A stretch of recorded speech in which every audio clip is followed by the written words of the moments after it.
Hello everyone, it's me, Aaron, Professor Thorgy, your guide to all things geeky, and welcome to the final part in our look at all the news that came out from San Diego Comic-Con 2017, and I'm going to be so glad I never have to say that jumbled ass sentence ever again.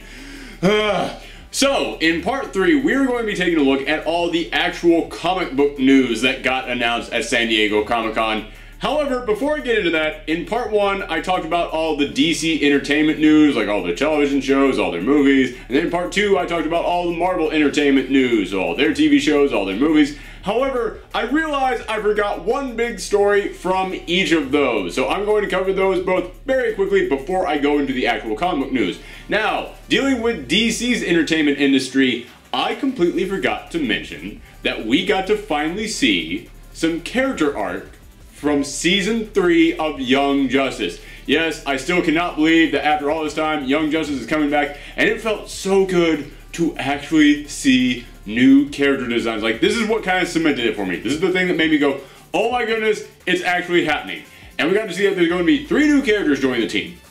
First one is spoiler, and that's no big surprise because Stephanie Brown did pop up and make a brief cameo in Season 2, so it was like, alright, I bet if there was a Season 3, they would have done something with her. Now there's a Season 3, and they're going to do something with her. But I find her design very interesting because it is straight up the Rebirth design, and I find that very interesting because almost all of Young Justice is set in like pre-New 52 continuity. I know it's actually not in continuity, but you guys know what I mean. It's very much based on the DC comics before the New 52, and this is the first design we've seen that is flat out like, no, this is what she looks like in Rebirth. This is what she looks like currently in the comics. So I find that kind of cool. The next character they showed off, they say it's a brand new character, but they say it is heavily based on Tracy 13 from the comics. And her name is 13. Just say it's Tracy 13. Like, this is very odd to me that they do not want us to look at Tracy 13 from the comics and go, oh, well, this is their version. That they want us to look at her as her own separate thing, but are still willing to admit that she was based on Tracy 13 from the comics. That's kind of odd. But the other one that they showed off is the one that really got me excited because it's Arrowette, who was basically this Archer who wanted to kind of be Green Arrow's sidekick, but it was this whole complex relationship. I'm not going to get into it, but she popped up as a supporting character in the Impulse books and then eventually joined Young Justice in the comics. And I find this very interesting, A, because I loved the Young Justice comics when I was a kid and she was one of the major characters in there, but B, because we got the character Artemis earlier in this series, and I kept looking at Artemis like, oh, so this is your version of Arrowette. Because the character of Artemis in the comics, super obscure, like you have to look far and wide to actually find an actual character named Artemis who kind of resembles the character they had in this show. So I just kept looking at it like, alright, well, it's a blonde Archer, it's definitely Arrowette. It's definitely, you just took Arrowette and you just renamed her, and now Arrowette is going to actually be in the show. So I guess it actually was Artemis from the comics. Alright, that's kind of interesting to me. And now going over to Marvel, as I said, there was a news story I forgot to talk about with them, and the news story I forgot to bring up with Marvel is that they showed off a new trailer for Inhumans. And I think the fact that I forgot to talk about it tells you everything there is to know about this trailer. Guys, you know me, I love the Inhumans in the comics. I think they are a really cool group of characters and you can do some amazing stuff with it. Oh my goodness, Marvel.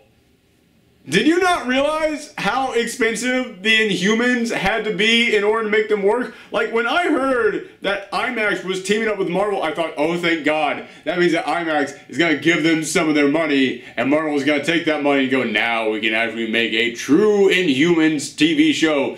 No! It doesn't look like anybody gave anybody any money. Or if IMAX did give them money, Marvel just pocketed that thing. Because this looks cheap. And I love the Inhumans in the comics. They are a really cool group of characters. They are this race of super-powered, mutated people who live on the dark side of the moon. And I'm looking at this as like, you tried, I guess. You got them on the moon. That's way better than you had them in Agents of S.H.I.E.L.D. where they just lived in a city up in the mountains, but that city was just full of normal-looking people. I mean, seriously, there are people just walking around in jeans and t-shirts up there in this ancient city. Ugh, God, they have been screwing over their Inhumans so badly in the TV show.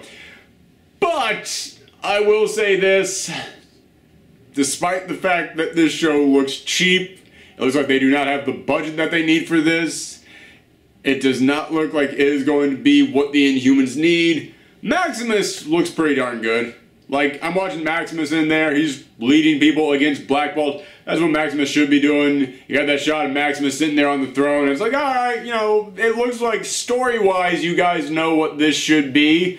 I find it very interesting that Crystal is not going to be a member of the royal family, because you see her getting picked up and explain what Inhumans are, and like, oh, so she's somebody from outside of the royal family now, and she's being brought in. I guess it makes sense to have somebody like that, because you need to have somebody get explained what the Inhumans are. You need to have somebody who's kind of the audience's avatar, but I don't know, it feels like you could have done that without making her an outsider. It's, yeah,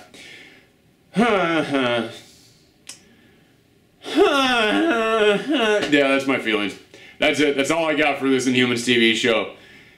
And that wig still looks awful. It's still, like, I kept thinking, okay, as soon as her hair actually comes to life and actually turns into, like, the CG hair and it's actually moving around, it'll look pretty darn cool. It does not look pretty darn cool. When Medusa's hair actually starts moving in this trailer, it's like 4 big, just clumps. Just womp.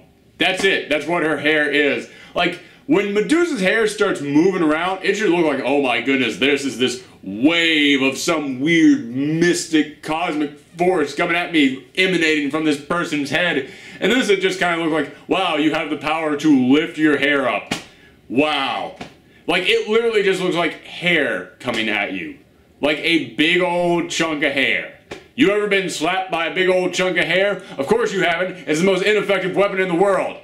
This show does not look like it knows what it's doing. Okay, let's go ahead and get into all the comic book news, and almost all the comic book news I have comes from either Marvel or DC. In fact, about 90% of it just comes from DC. They had a really darn good Comic-Con this year. However, before I get into the big 2 companies, there is one news story. In fact, it was the very first news story that I heard coming out of Comic-Con that actually has to do with a smaller company. And I'm going to talk about real quickly, simply because I kind of have an interesting story that goes behind it. Now, a few days before Comic-Con even started, it was announced that the Sonic comics was going to end their nearly 2-decade-long publishing history with Archie Comics. And I know that a lot of people were upset about this, because even though I've never actually read the Sonic comics, I have heard from all the fans out there that the Sonic comics are the best thing about Sonic. Like, I know people who don't even like the Sonic video games, but they love the Sonic comics. In fact, I've always kind of been interested in getting into the Sonic comics just simply because of how much the fans praise it. In fact, I have got a co-worker at the comic shop who she is a massive fan of the Sonic comics. And she has talked to me about them before, and she has mentioned, yeah, the Sonic people and the Archie people, they don't really get along, and because of that, the books constantly get delayed, there's constant infighting in there, older books don't get published like they should. So apparently this has been a long-running problem between Sonic and Archie, but they finally decided to end their relationship. And I wanted to mention this because the day that that happened, I went into work and I was like, man, she is going to be mad about this. And sure enough, she was ticked. And rightfully so. Like I said, I do not have the connection to these books that the fans do, but I feel so bad for the fans because she was talking to me about this and she said, they've been doing this for like 2 decades and they don't even give them a final storyline. They were in the middle of a storyline and there's going to be no final issue. They're not going to wrap anything up. They didn't come in here and go, oh, you're going to get one final story arc to kind of flesh everything out, to finally finalize all your stories. And even though, as I said, I have not been reading these books, I know that if suddenly Marvel said, hey man, we're not going to make Spider-Man comics anymore, and they just ended it on the issue it's on right now, I'd be ticked. I'd be ticked that there was no final storyline. I'd be ticked that they didn't resolve anything. Resolve, Jesus, that's the word I was looking for like 5 seconds ago. How could I not think of the word resolve? Anyway, yeah, I'd be enraged. So even though I don't have that personal fire boiling inside me, to all you Sonic fans out there, I feel your pain. I am so upset for you guys. I'm so sorry you gotta go through this. However, after she got done getting angry about this, she didn't just kind of calm down for a bit and went, yeah, but they're gonna sell it to someone else. It'll be IDW. Just you watch. It's gonna be IDW. First news story I heard coming out of Comic-Con, the Sonic books are going over to IDW. Holy cow, I wish I had recorded this, because she called it days before this happened. And also, man, the Sonic team is cold, because this is a relationship they had had with Archie Comics for like 2 decades, and they just went, immediately taking over to IDW. Like, they didn't take any time to go, well, you know, we're going to kind of rebuild, we're going to take a moment to kind of restructure this, to think about what we have to do. You know, we're going to give everybody some time to deal with this. They were like, Archie, take that. IDW, you're up. Like, they didn't have any love lost for the Archie books. So yeah, I didn't want to bring that up because it just cracks me up that she called this immediately. But also, I have a couple of questions about this because, as I said, I'm not really into the Archie books. I'm not really into the Sonic books, but I do know that in the Sonic Archie comics, they have tons of characters that did not appear in the games, but because of legal reasons, they can't use them in the games. They can only exist in the comics. So now that Sega is picking up their ball and going home, do they get all those characters too? Like, I know they still can't use them in the comics. I mean, I know they still can't use them in the games, but can IDW now use them? Like, are the Sonic comic characters their own property that Archie owns, or does Sega also own them, but they can only own them in comic form, not in video game form? Man, I thought the Marvel, Fox, Sony properties were hard to sort out. This is on a whole different level. So I am very confused about what this means for the future of the Sonic IDW comics. But this also means we're now going to get Sonic and Transformer and Teenage Mutant Ninja Turtle and Jim and the Holograms and all those characters crossing over. In fact, IDW and DC Comics do tons of crossovers all the time too. So does this mean that we can now get Sonic teaming up with the Flash? I am thinking way further ahead than this needs to be thought out.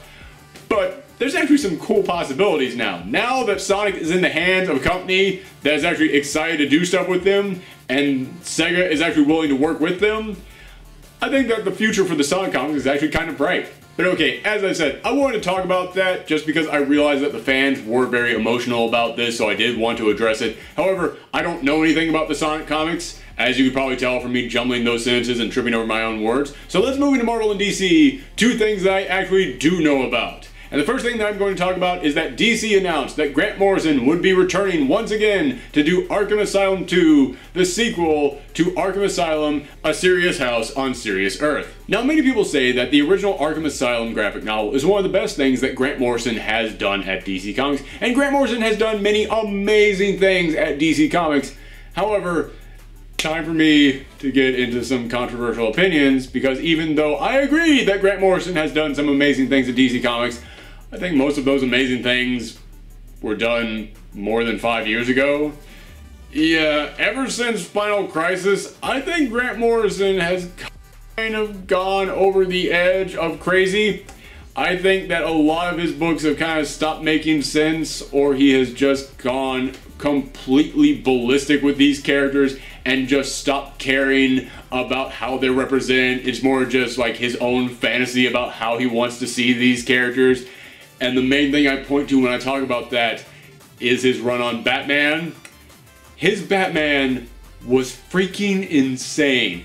Many people refer to him as Bat God because it was the moment in which Batman stopped having any resemblance of possibly being a human being ever. It's the moment in which he just went in there and was like, oh, I've got backup personalities in my mind for in case this day comes and I have to switch into one of those. And it's like, who are you?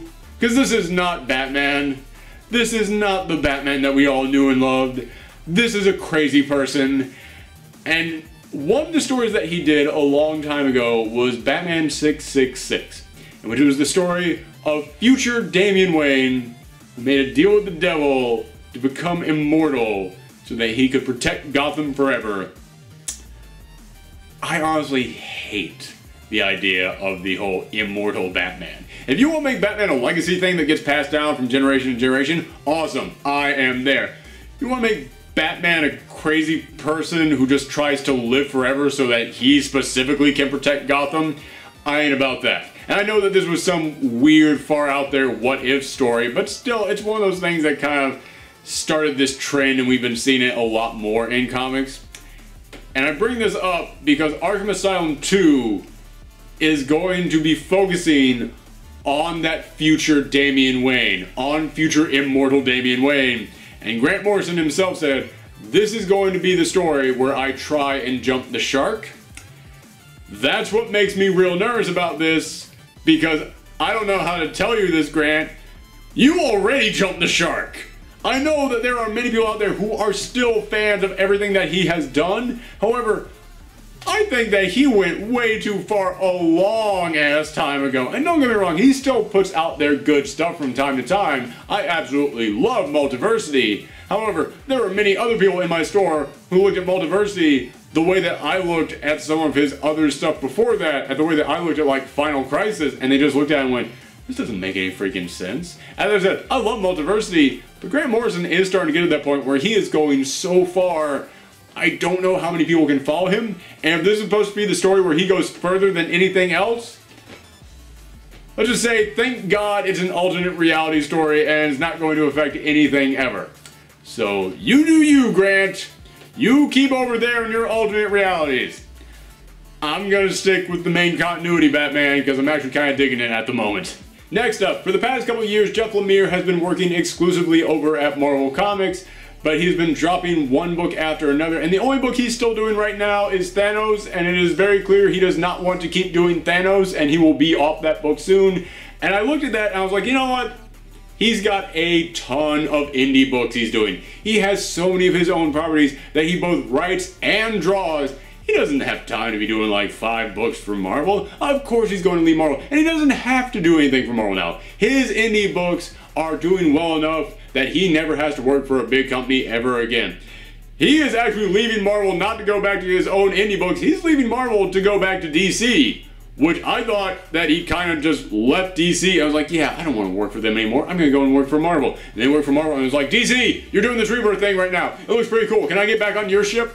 Because he is leaving Marvel to now go back to DC, and he's going to do the Hawkman Dark Metal one-shot, but it is also very heavily implied that that is going to lead into a Hawkman ongoing series that he'll be writing, but that is all just kind of rumor and speculation at this point. It is confirmed, though, he will be the new writer on a new ongoing series called The Terrifics, which is going to be a book spinning out of Dark Metal that's going to star Mr. Terrific, Phantom Girl, Plastic Man, and Metamorpho. Now this sounds like a very original and very fun book because each of these characters are so different from each other.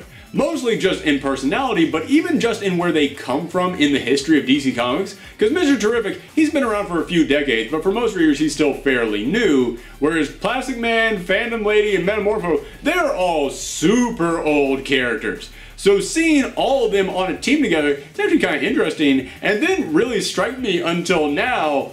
But you've got a super genius guy, you've got a woman who can turn invisible, you've got a guy whose science kind of disfigured and turned him into this big, lumbering, hulkish figure. And you've also got this other guy, he's got stretchy powers, but he's also kind of the goofy guy who just likes to play around. DC, did you just come in here and steal the Fantastic Four? Seriously, just think about them personality-wise. This is totally the Fantastic Four, and as soon as I thought about it, I went, oh my god, Jeff Lemire would have written an amazing Fantastic Four book. He would have been the perfect guy to put on a Fantastic Four book, but Marvel's not doing Fantastic Four anymore. So DC looks at this missed opportunity and just goes, just come over here, we'll let you do a Fantastic Four book. We can come up with enough characters who kind of match those characters in personality. I mean, Metamorpho is totally just Ben Grimm. He's totally just the DC version of Ben Grimm. And there, man, I'm sorry if I'm jumbling, but this literally hit me as I was forming this sentence. How similar these characters are to each other. Oh my god, Jeff Lemire is going to do a Fantastic Four book at DC Comics. But one of the reasons why I say that Jeff Lemire would do an amazing Fantastic Four book is because he's one of those guys, he understands heart, which is what the Fantastic Four is all about. He gets the idea of family, but also he has got a crazy imagination. Read some of his indie books like Descender. They are just full of weird, epic space journeys. I mean, he did a book called Trillium, which was a love story about two people across time. That's totally the type of story that the Fantastic Four would tell. And as I said, this is the Fantastic Four. This is amazing that DC just came in here, snatched up that property Marvel is not willing to do anything with, and put the perfect guy to work on it on that book. Okay, sorry, as I said, I had this whole episode kind of planned out, but that thought literally just occurred to me now, so I'm kind of hyped about it. I'm kind of like, oh my goodness, oh, I'm tingling about this. But there is good news also coming from Marvel as far as their creators go, because for the past several years, there has been an indie writer out there who has been one of my favorite guys working today, and neither of the two big companies picked him up.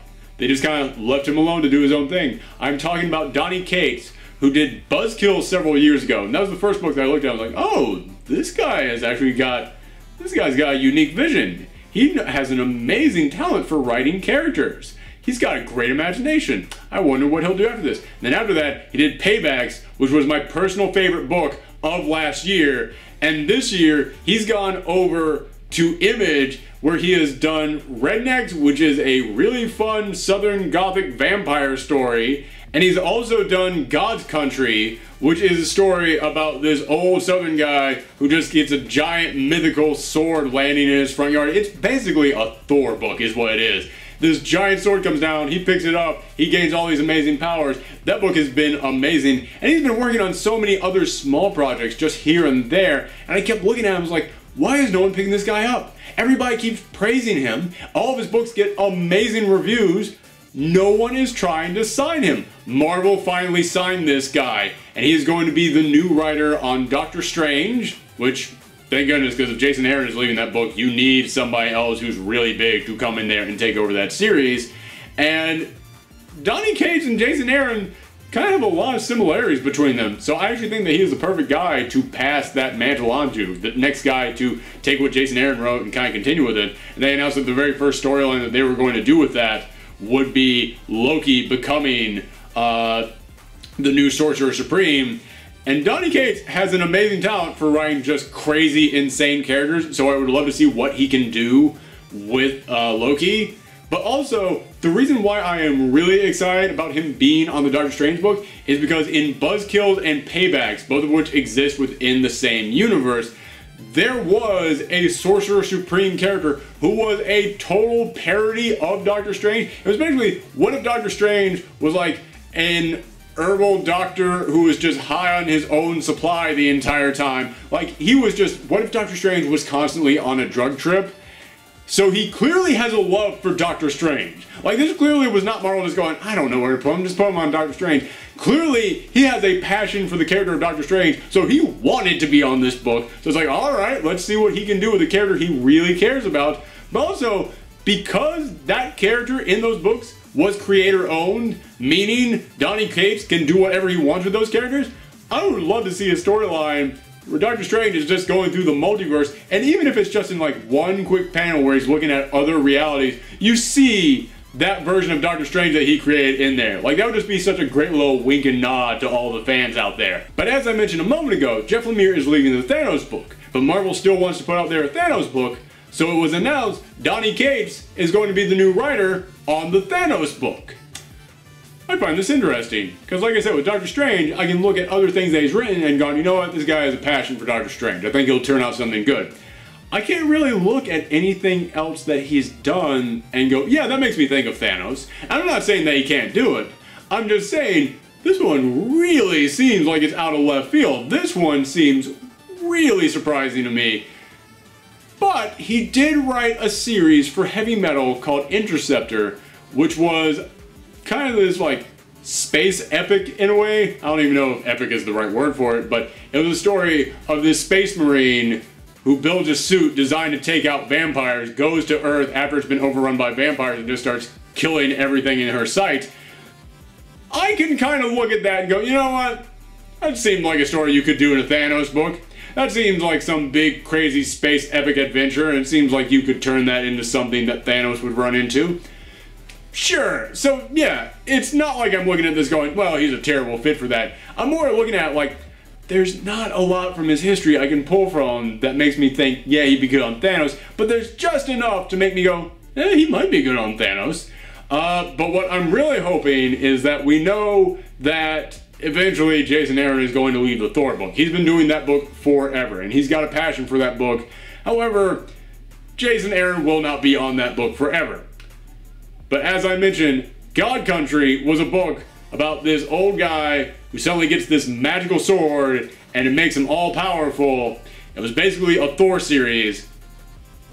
I would be very interested in seeing what Donnie Cates could do with the Thor series. So, Jason Aaron, if you ever decide to leave that Thor book, Marvel, I think you got the right guy to take over that series. Now, we're going to stick with Marvel for a little bit because there is an indie series out there called Hip Hop Family Tree. It started as a webcomic by Ed Piskor, and basically, this is a series that just tells the entire history of hip-hop music. And it doesn't just focus on individual people, it doesn't just focus on individual artists, it also focuses on like the business side of it, it focuses on all the backroom stuff that was going on during it focuses on how people just started playing this in the streets and how they eventually rose up to be in clubs, and starts focusing on how like people in clubs started going, you know, we could actually turn into a full-on hip-hop club, actually turn this into a thing. It really does just focus on not the history of individual people, but the history of this music genre as a whole. And it's actually a brilliant series. If you have any love for music at all, not just hip-hop music, but just music in general, and you want to see how a brand new genre could pop up and just kind of take the world by storm, this is an amazing book to read. And I bring this up because I have read through this series, and it is very obvious that Ed Piskor, I almost called him Pet Piskor. Ed Piskor is a massive fan of comic books. Not like indie comics, I'm talking Marvel. He brings up Marvel comics all throughout this, especially the X-Men. And now Marvel has contacted him to basically make their own version of Hip Hop Family Tree, except it's about the X-Men. He is going to make a series called X-Men Grand Design. Is going to be a 6-part storyline that basically just tells the entire history of the X-Men. I think this is a brilliant idea.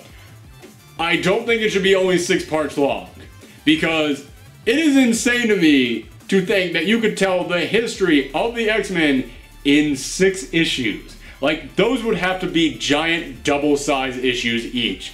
And if they put out giant double-sized issues and charge $4.99 for them, I would not be upset at all. Normally I call out Marvel for charging extra for their books, but this has to be double-sized to be able to tell the history of the X-Men in just 6 issues. And at first I was like, okay, so this is going to be like Hip Hop Family Tree, where you show what's happening in the comics, but then you also show like the business side over at Marvel. You show like that period of time when the X-Men were almost canceled because their sales weren't high enough. But then you show like when Jim Lee came in the 90s and suddenly they rose back up and they kind of saved Marvel when Marvel went bankrupt. No, it's just going to be the history of the actual X-Men. He's going to basically take every single one of those issues and try and cram them down to being only 6 issues long. This sounds like an amazing experiment. I have no idea how you could possibly fit all that into 6 issues. Obviously, they're not going to fit every single issue. They're obviously going to leave out major parts. They're only going to talk about the main storylines. However, even just talking about the main storylines, I still don't even know how you could fit that into 6 issues. But Ed Piskor is able to cover so much ground in Hip Hop Family Tree that if anybody out there could actually do it, it'd be him. So yeah, I am really interested in seeing where this goes. And as I mentioned with Donnie Cates working on Doctor Strange, I just want to applaud Marvel for taking somebody who shows they have a passion for a certain character and putting them on that character. Next up, coming out of DC, was the news that Frank Miller would be working on a Superman Year One storyline.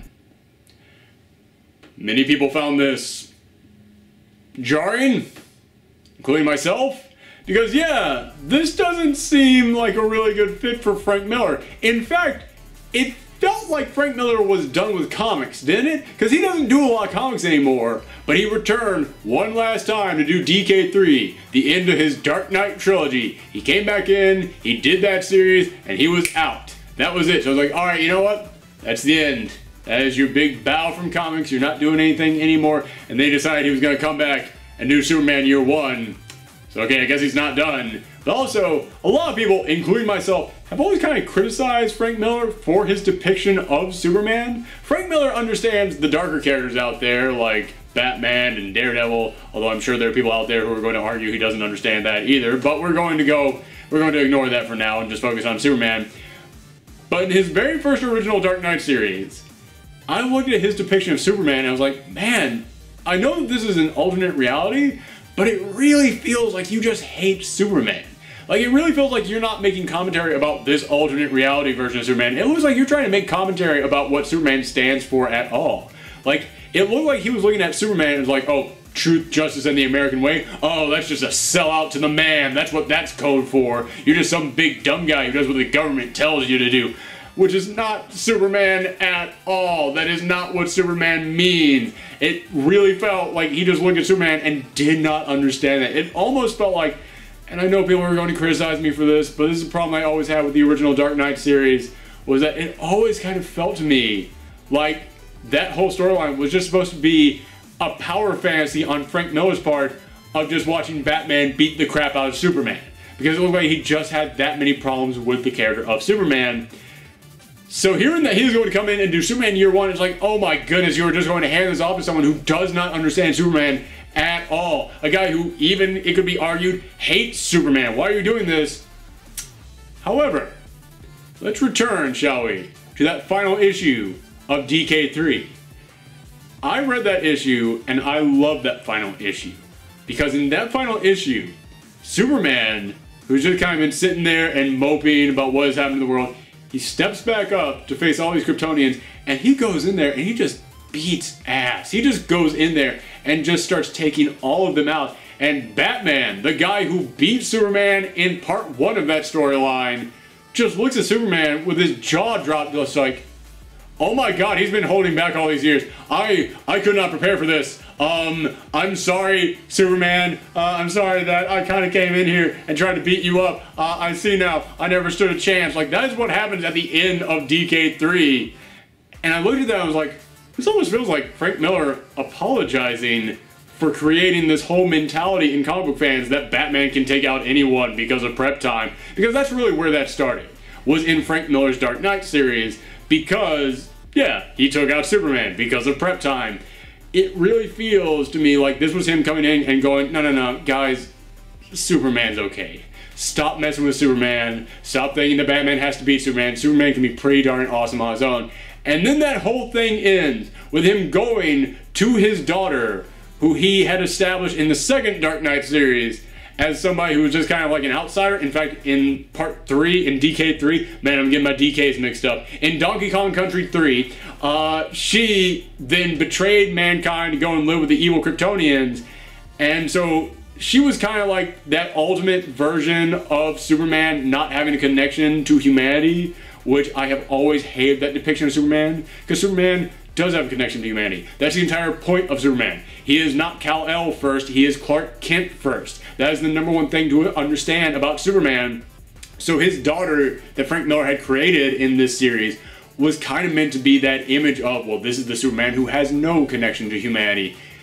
DK3 ends with Superman going up to her, giving her normal human clothes and a pair of glasses and going, we're not going to fly, we're just going to walk.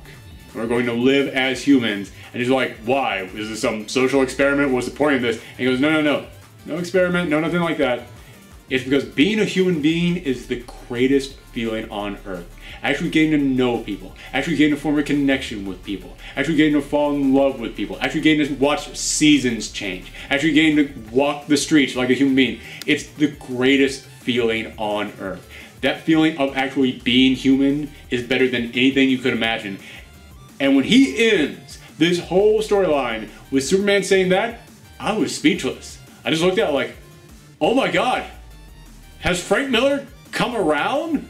Like, it really feels like that last issue of DK3 was an apology for his depiction of Superman. It almost felt like him coming out here and going, guys, I finally get it. I've seen the light. I understand what is so great about Clark Kent. I understand what makes Superman Superman now. I get it. So if I had to take a guess, I'd say that this actually backs up that theory of mine. I'd say that looking at Frank Miller wanting to come in here and do Superman Year One, because make no mistake, he would not come in here and do this unless he wanted to. DC is not going to back a dump truck full of money up to his house just to get him to do Superman Year One. No one was asking for that at all. This had to be something that he specifically wanted to do. So looking at this as something that he specifically wanted to do, it makes me realize, oh my goodness, I think Frank Miller really does finally get Superman. I think he's finally come around. I think he kind of wants to apologize for his previous depiction of Superman. So I know that I should look at this and be like, oh, this is a bad sign, Frank Miller on Superman. But because of that final issue of DK3 and how it was just a big ol' apology letter, yeah, let him do it. I'm willing to see what he has to say about Superman now. Okay, I've got two more stories coming from DC, and I'm going to move through them pretty quickly because we don't really know a lot about either of these stories yet, just that they were kind of announced, but they are still worth mentioning. The first one is that Duke Thomas, the latest partner to Batman, they specifically made sure to say he is not a sidekick. He is a partner, even though he does not yet, even after all this freaking time, have a code name. Seriously, they have dragged that on for way too freaking long. Give him a code name already. The latest partner to Batman, Duke Thomas, is going to get his own ongoing series. I will be very interested to see how this does, because I really like Duke Thomas, and I feel like there are a lot of people out there who like Duke Thomas. Because, you know, he is this kid who he's really good at puzzles, and he's got a motivation to go out there and stop crime because the Joker attacked his parents. And so that, right there, that's good. That's all you need for him. You can start a whole storyline right from there. That gives him an identity. It gives him something special about himself. Great. However, I do also have a problem with Duke Thomas. And a lot of people have a problem with Duke Thomas because he's not really been like the other partners to Batman where they're like, all right, we're going to start him here. We're going to tell the story. They have really been pushing Duke Thomas hard. Like, not to the point where they're like, oh, we're going to give him his own series. I mean to the point where they specifically will stop storylines to turn to the camera and go, this is going to be very important. This kid is going to be the next big thing at DC. And it's like, dude, if Duke Thomas ended up becoming the next big thing in DC, awesome.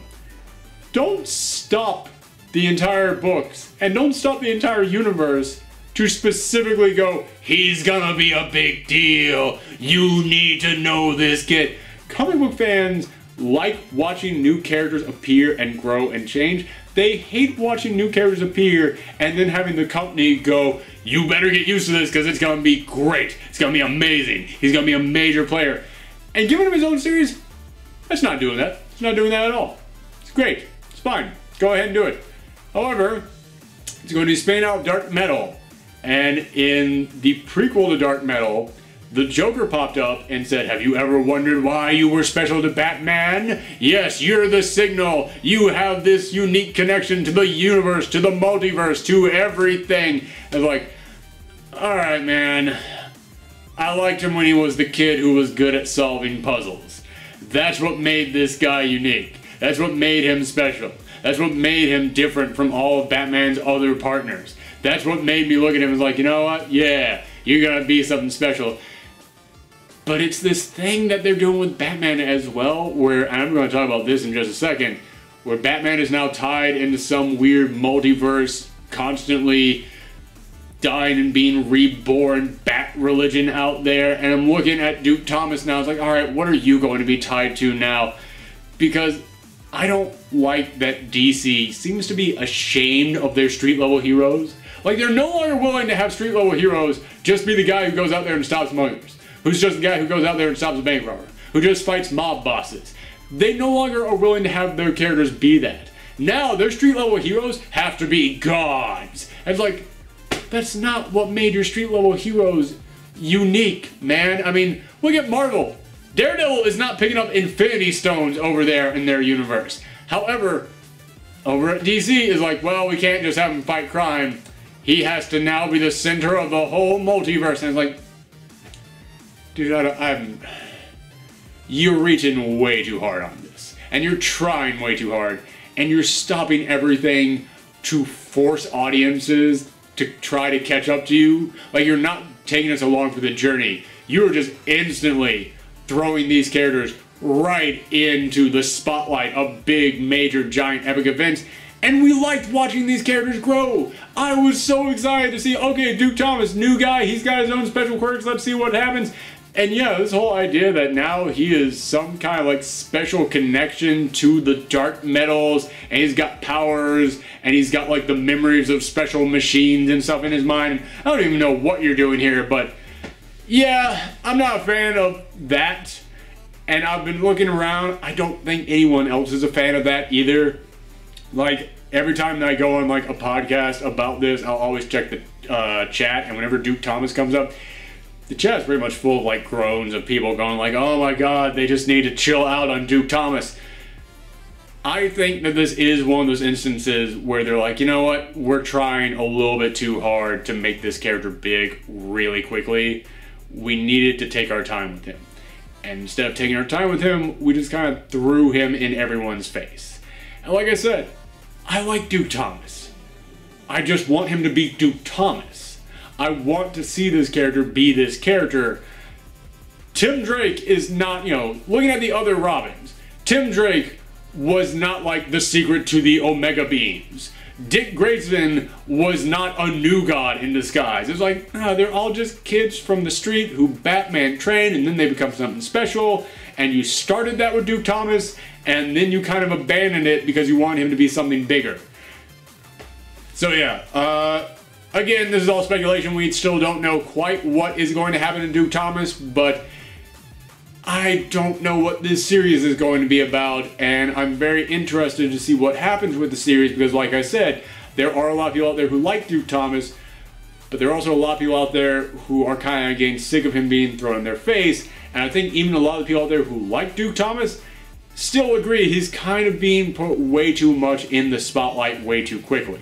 So I'm going to be interested in seeing how this series does. But moving into the last big announcement that DC made, they revealed the antagonist of the Dark Metal storyline that would be coming up, and it is this group of evil Batman Justice League characters called the Dark Knights, where every single one of them is like a Batman version of a member of the Justice League.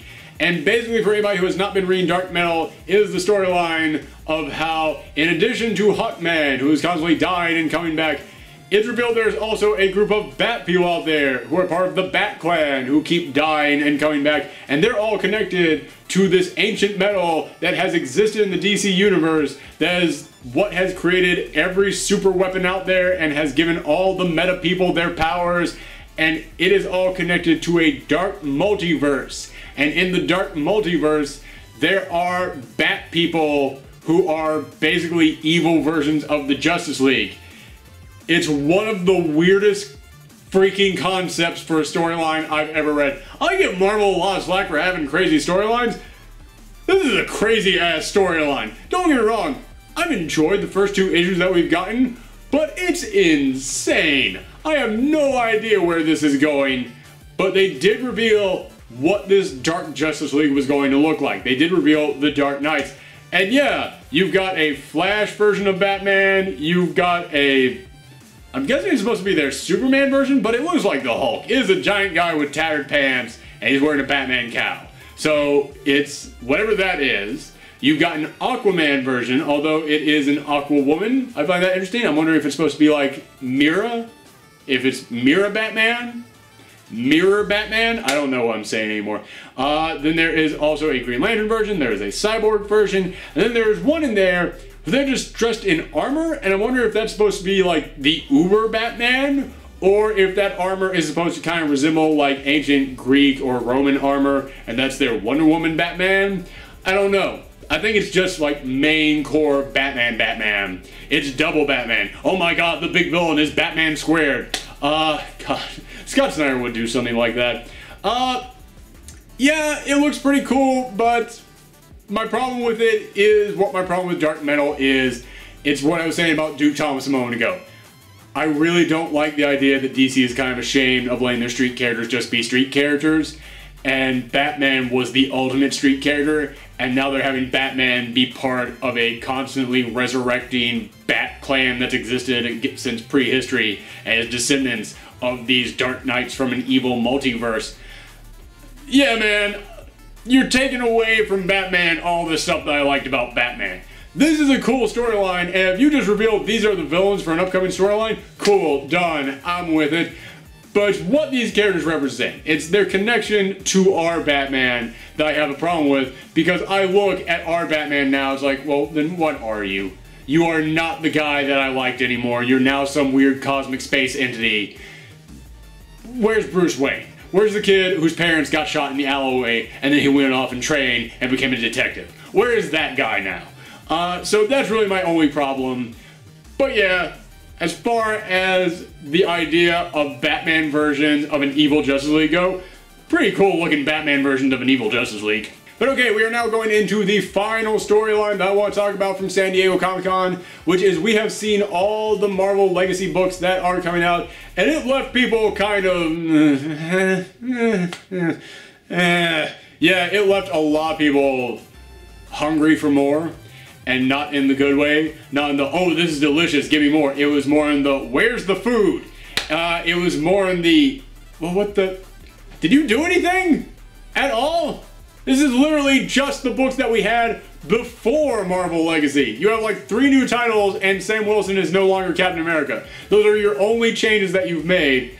Well, they did reveal that Steve Rogers would be coming back in a brand new Steve Rogers Captain America series starting at issue number 695, and it's going to be written by Mark Waid and drawn by Chris Samnee. This is the best possible team they could have put on this book for a couple of reasons.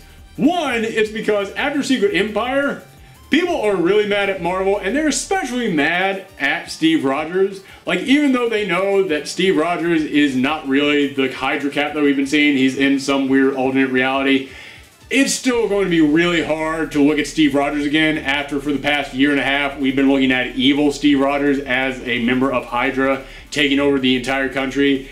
And then we now look at Steve Rogers in a new book and we're supposed to cheer him on again. Even for all the big comic book fans out there who are used to seeing weird stuff like this happen, it's gonna just leave a weird taste in our mouth. It's gonna be kind of like if we've been eating a rotten orange for the past year and a half and now someone hands us a fresh ripe orange. Yeah, man, it's still an orange. And I kind of have bad memories of eating an orange for the past year and a half. I don't know if I want to go ahead and eat this orange now. Why didn't I go with apple? That would have been a way better metaphor for Captain America. Anyway, the orange stands. Too late to change it. However, it feels like they looked at that and they went, oh man, people are going to have a hard time reading Captain America again. Quick, who is our most beloved creative duo? Mark Waid and Chris Samnee, the guys who wrote one of the best Daredevil runs of all time, and then reunited to do an amazing Black Widow series. They're now coming back to do Captain America. This feels almost like an apology. This almost feels like, we know that we made you guys hate Steve Rogers. Here, enjoy the best 2 possible guys who could be on this book. They'll fix it and make everything right. And yeah, they've got people excited to read Captain America again. This is the best possible team they could have put on this book to get people excited. I remember talking to someone at my store about this, and it was the day that this news broke, and I told them this, and they went, oh my god, I'm now excited for Marvel Legacy. Like, not excited for Captain America, I'm now excited for Marvel Legacy is what he said, and made me realize this is what Marvel Legacy was missing. Not specifically this book, but that sort of change and shift in books. That kind of like, oh my goodness, this is something new, and it's big. Like, when you look at all the Marvel Legacy books, it's just the exact same thing that we've been having. It's just the same writers and the same artists on all these books. This is a big shift. It's not Nick Spencer still working on that book. Nick Spencer is out. It is now a brand new guy on that book. And it's a guy who we have fond memories of working on something recently that would make you think, oh my goodness, he'd be a perfect fit for this book. It is a creative team that when you hear it, makes you say, yeah, they would absolutely fit on that book. And also, he's going back to his old costume. So we don't even have to look at the darker Cap costumes that we've been getting ever since the Jonathan Hickman Avengers started all those years back. This is going back to classic Captain America.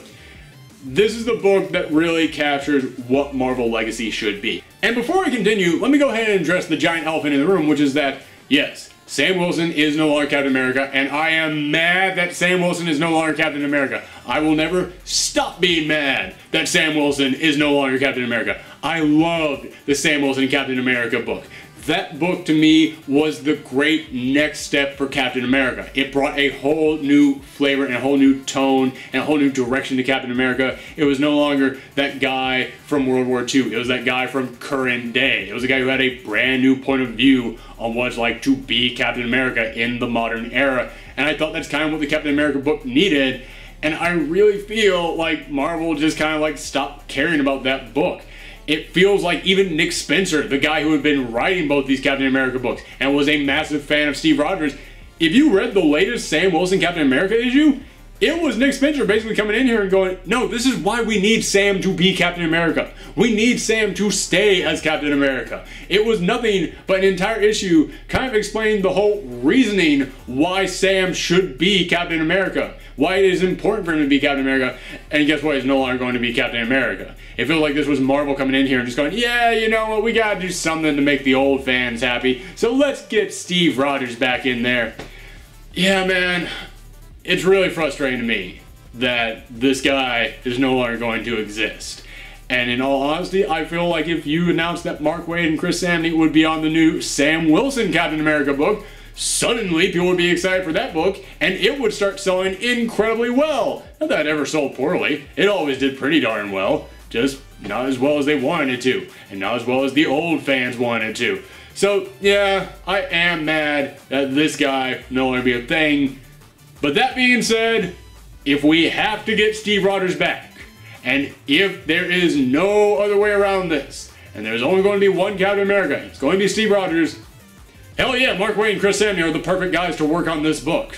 And I was having a discussion on Twitter about this, and someone kept contacting me and saying, yeah, I don't know how excited I am for this because Mark Waid's Avengers has not been all that great. And I'll admit, Mark Waid's Avengers has not been all that great. It's been very meh. I mean, it hasn't been bad, but it's just been kind of okay. However, I do not blame Mark Waid for that at all, because the Mark Waid Avengers book gets interrupted every 5 freaking issues so they can do a massive epic crossover event. Or Marvel then comes in and goes, well, we gotta lose half your team and get a new half on there. So everything you have been working on, it's scrapped, it's out, it's gone. We're changing everything. Marvel has tampered with his Avengers book so much.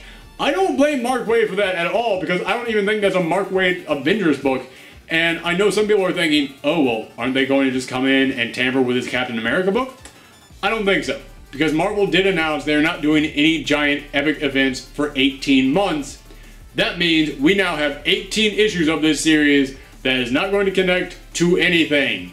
Mark Waid is finally going to get 18 issues to just tell his story, and that's what he's needed to do this entire time. Just have a character, leave him alone, let him tell his story. And also, whenever he's working with Chris Samney, it really does feel like he's on a different level. Like, I would not be shocked if both those guys were sitting down and working on these stories together, and that's why whenever they work together, their stories go to a whole new level. So yeah, even though I've had problems with his Avengers, I don't think those problems are going to exist on his Captain America book. Okay, that's all the stories from San Diego Comic-Con 2017 that I want to talk about. We are finally done. Thank you guys for sticking with me through all of these. Make sure that you come back every single week for our regular episode of Comic Class that we do every single Wednesday on this channel. And if you want to see more from me, then you can always contact me on Twitter, Twitch, and Tumblr at Professor Thorgy. And make sure to let me know in the comments down below your thoughts on any of these storylines. And if there were any big storylines that you wanted me to talk about that I missed, let me know that in the comments down below as well. Thank you guys for tuning in. Come back next time. Bye.